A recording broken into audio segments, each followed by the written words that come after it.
Hey folks, welcome to the 30 Days to Learn Adobe After Effects course. My name is Vincent Nguyen, and today in this lesson we're going to be discussing about RAM previews and how to preview your results in real time within After Effects. In the previous lessons we took a look at the timeline, how to apply effects, how to use keyframes, and how to keyframe animations for effects. So once you have all your stuff animated, it's really nice to see how your work is coming out in real time, and we can preview that. Now, previously, as you may have figured out, you are able to kind of scrub through your timeline here and figure out, how is your animation going to look. But when you're scrubbing through the timeline, this is not real time. The speed of your animation is based on how fast you drag or scrub through the timeline. So what if you really wanted to see how the animation is going to look like once you render it out, once you export it and upload it to YouTube or Vimeo? How do you see your animation playing back in real time? So one thing you need to know a little bit about After Effects, at least for at the time being, is that there really is no super fast way to play back what you have in your composition, with quick speed and ease. You're gonna need to do something called a RAM preview, which means it's going to, temporarily use the RAM and temporarily render out this animation here so you can see it play back in full time. Now, when you RAM preview, this is not the actual exporting process. This is just pretty much using your RAM to preview out what you have in your composition. That way you can see it play back in real time. So how in the world do we RAM preview something? Well, in the previews panel right here, now if you don't see this panel, you can go to Window and make sure that the preview panel is checked here. So in the preview panel, you can hit the RAM preview button, which is the furthest play button on the right side here. And once you hit RAM preview, you can see the status of your previewing right here, 3 out of 120 frames requested. Now, notice how your composition is changing right here. The preview composition panel right here is changing. And that's showing you the progress of your animation. You can also see the progress down here too with this little green bar.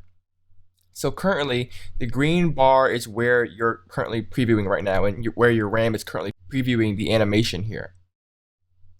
Now your green bar is going to continue to render out your animation until it reaches the end of the workspace area right here, which we defined, or when it runs out of RAM.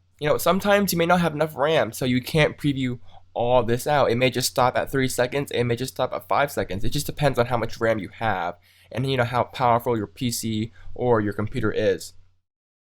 But currently, I am at the full resolution here, and I'm rendering about, maybe 1 frame every 2 seconds or so.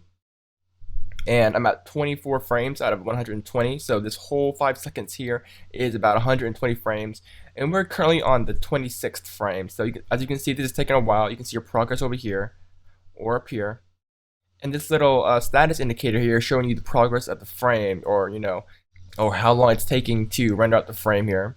So approximately 1 or 2 seconds. And as you can see, that the process is very, very lengthy, and it can take a very, very, very long time, especially if you have maybe like a 2-minute composition work or a 3-minute composition work. And keep in mind, this is nothing intensive here. All I have is a background layer, a text layer, and the CC light burst effect. Now, granted, this effect is kind of render heavy. So it's been about a minute now, maybe close to 2, and we've only rendered out about 2 seconds of animation here. So, if you want to stop the RAM preview, you can just click away. And as you can see here, it's going to play back what you RAM previewed in real time. This is how it's going to look like when you export it. This is what it's going to look like when you render it out. And this is the real-time playback of your animation here. And notice how it starts from 0, or where you start your workspace area, and it renders all the way to the end of the green bar. This green bar indicates how much you've RAM previewed. And it's just going to simultaneously loop around over and over again. And you can change that with this little button right here. So currently the previewing state is set to loop, which means it's going to play to the end of the RAM preview right here, and it's going to loop back and play it over and over again. There are different options that you can switch to. For an example, it's going to play here, and then it's going to continue on, or it's going to play and then stop. And there's just a lot of previewing options that you can choose from by toggling this little button right here. This button here enables sound. So currently this composition does not have any soundtrack or audio files in the composition. So when you RAM preview, you're not going to hear any audio, but you can check this button right here, and then it's going to enable the audio for your RAM preview so you can hear your soundtrack as well as see your animation sync up and such. So before I go, I want to quickly mention about the After Effects preferences. If you're on the PC, I believe it's in the Edit menu up here, but for the Mac, it's in the After Effects and then Preferences. I'm going to go straight to the Memory and Multiprocessing.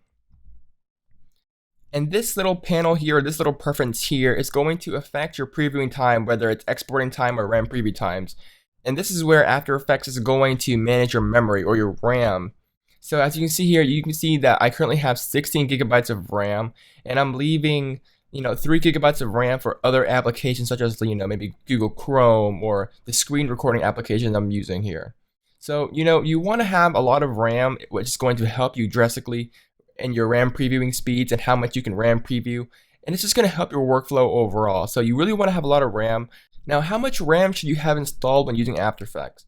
I would say the bare minimum, and I mean the very bare minimum, would be 8 gigabytes of RAM. Now I have 16, and that's still not quite a bit. I may upgrade to 32 or maybe even 64 in the future, but I currently have 16 in this build right here. But again, I recommend that you have over 8 gigabytes of RAM. 8 gigabytes of RAM is the bare minimum, and I also recommend having at least 2 gigabytes of RAM per core, and that includes hyper-threading cores, not just physical cores. So if you have 8 total cores, you definitely need at least 16 gigabytes of RAM. If you have 4 total cores, then you really need to have at least, at the bare minimum, 8 gigabytes of RAM for After Effects, just so that each core has a nice set of memory that you can use to utilize and render things out and preview things out within After Effects. You also have the ability to use multiprocessing if you have a lot of cores here and render multiple frames simultaneously. This is more of the technical side, so I don't want to get into it, but if you're tech savvy enough, you should know how to manage and use this. I just recommend that you at least have maybe 3 or 4 gigabytes left for background stuff or for the CPU, just so you don't run out of memory for other applications beside After Effects. So this has been just a really basic, rough introduction to the RAM preview within After Effects and how you can preview your work within After Effects in real time. So in the next lesson, we're going to be discussing a different type of rendering, which is rendering for final output or exporting. And this is where we're going to be actually exporting our animation here or our project into a shareable format such as a QuickTime movie format, etc., and how to look at the render queue and such like that. So if you guys have any further questions, don't hesitate to leave me a comment in the forums. I'll get to them as soon as I can. Once again, guys, my name is Vincent Nguyen, and I'll see you guys in the next lesson. Bye, guys.